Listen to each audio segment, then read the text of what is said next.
Kannur central ജയിലിൽ നിന്നും തടവ് ചാടിയ പ്രതി പിടിയിൽ. കൊയ്യോട് സ്വദേശി ഹർഷാദാണ് പിടിയിലായത്.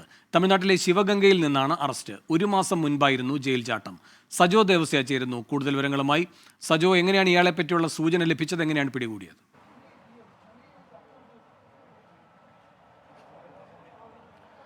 വേണു, ജനുവരി 14-നാണ് കൊയ്യോട് സ്വദേശിയായ ഹർഷാദ് ലഹരി കേസിൽ ശിക്ഷിക്കപ്പെട്ട് ജയിലിൽ ശിക്ഷ അനുഭവിച്ചു വരവെയാണ് ഹർഷാദ് തടവ് ചാടിയത്. പുറത്ത് വെൽഫെയർ വിഭാഗത്തിൽ ജോലിക്ക് നിയോഗിച്ചപ്പോൾ സുരക്ഷാ ഉദ്യോഗസ്ഥരുടെ കണ്ണു വെട്ടിച്ച് ജയിലിന് പുറത്തേക്ക് എത്തുകയും പുറത്ത് കാത്തുനിന്നിരുന്ന സുഹൃത്തിൻ്റെ ബൈക്കിൽ കയറി രക്ഷപ്പെടുകയുമായിരുന്നു.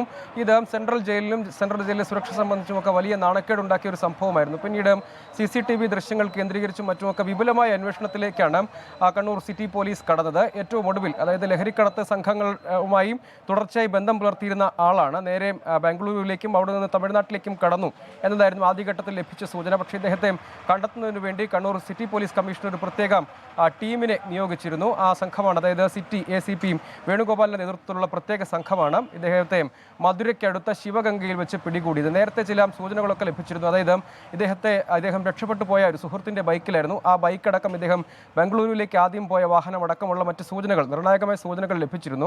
ഒപ്പം നേരത്തെ ഇദ്ദേഹത്തോടൊപ്പം കൂട്ടുപ്രതികളായി പിന്നീട് ജാമ്യത്തിൽ പുറത്തിറങ്ങിയ ചില ആളുകളെ സംബന്ധിച്ചുള്ള സൂചനകൾ പോലീസിന് ലഭിച്ചിരുന്നു. അതായത് ലഹരിക്കടത്ത് സംഘം തന്നെയാണ് ഇദ്ദേഹത്തിന് ഈ ജയിലിൽ നിന്ന് പുറത്തേക്ക് കടക്കാനും അതിനുശേഷം തമിഴ്നാട്ടിലടക്കം മധുരയിലടക്കം ഒളിവിൽ കഴിയാൻ, ആദ്യം ബംഗളൂരുവിലായിരുന്നു, അതിനുശേഷം മധുരയിലേക്ക് മാറി അവിടെയും ഒളിവിൽ കഴിയാൻ സഹായം നൽകിയതെന്നാണ് നമ്മൾ മനസ്സിലാക്കുന്നത്. ഏതായാലും ഈ പ്രത്യേക സംഘം ഇയാളെ കസ്റ്റഡിയിലെടുത്തിട്ടുണ്ട്. ഇദ്ദേഹത്തെ അല്പം സമയത്തിനകം തന്നെ കണ്ണൂരിലേക്ക് എത്തിക്കും. തുടർന്ന് അറസ്റ്റ് രേഖപ്പെടുത്തി കോടതിയിൽ ഹാജരാക്കാനാണ് ഇപ്പോഴത്തെ തീരുമാനം. ഏതായാലും അത് കണ്ണൂർ സെൻട്രൽ ജയിലിനെ സംബന്ധിച്ച് സുരക്ഷാ വീഴ്ചയെ സംബന്ധിച്ച് വലിയ ആശങ്കയും വിമർശനവും ഒക്കെ ഉന്നയിക്കപ്പെട്ട ഒരു സംഭവമാണ്. അതിനുമേൽ പിന്നീട് പ്രത്യേക റിപ്പോർട്ടൊക്കെ ജയിൽ DGP അടക്കം ആവശ്യപ്പെട്ടിരുന്നു. അതിൽ പക്ഷേ നടപടിയിലേക്ക് കാര്യങ്ങൾ പോയില്ല. നടപടി ശുപാർശ അടക്കമുള്ള കാര്യങ്ങളുണ്ടായിരുന്നു. ഏതായാലും അത് പോലീസിനെ സംബന്ധിച്ചിടത്തോളം, പ്രത്യേക ജയിൽ വകുപ്പിനെ സംബന്ധിച്ചിടത്തോളം അത് ഇദ്ദേഹം, അതായത് പുറത്തേക്ക് വെൽഫെയർ വിഭാഗത്തിൽ ജോലിക്ക് വേണ്ടി നിയോഗിച്ചപ്പോൾ അദ്ദേഹം അങ്ങോട്ടേക്ക് പോകുന്നു, പത്രക്കെട്ടെടുക്കാനെന്ന വ്യാജേന ജയിലിന് പുറത്തേക്ക് സുരക്ഷാ ഉദ്യോഗസ്ഥരുടെ കണ്ണു വെട്ടിച്ച് ഓടിപ്പോകുന്നു. പിന്നീട്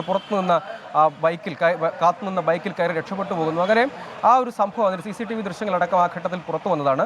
അവയെല്ലാം ജയിൽ വകുപ്പിനെ സംബന്ധിച്ച് വലിയ തോതിൽ പ്രതിരോധത്തിലാക്കിയിരുന്നു. ഏതായാലും ഇപ്പോൾ ഇദ്ദേഹത്തെ 1 മാസത്തിന് ശേഷമാണെങ്കിൽ പോലും അന്വേഷണ സംഘത്തിന് കണ്ടെത്താൻ കഴിഞ്ഞിരിക്കുന്നു എന്നതാണ് പ്രധാനപ്പെട്ട കാര്യം. ശരി, കണ്ണൂർ സെൻട്രൽ ജയിലിൽ നിന്നും തടവ് ചാടിയ പ്രതിയെ തമിഴ്നാട്ടിൽ നിന്ന് പിടികൂടിയിരിക്കുന്നു. വിശദാംശങ്ങളാണ് സജോ ദേവസ്യ നൽകിയത്.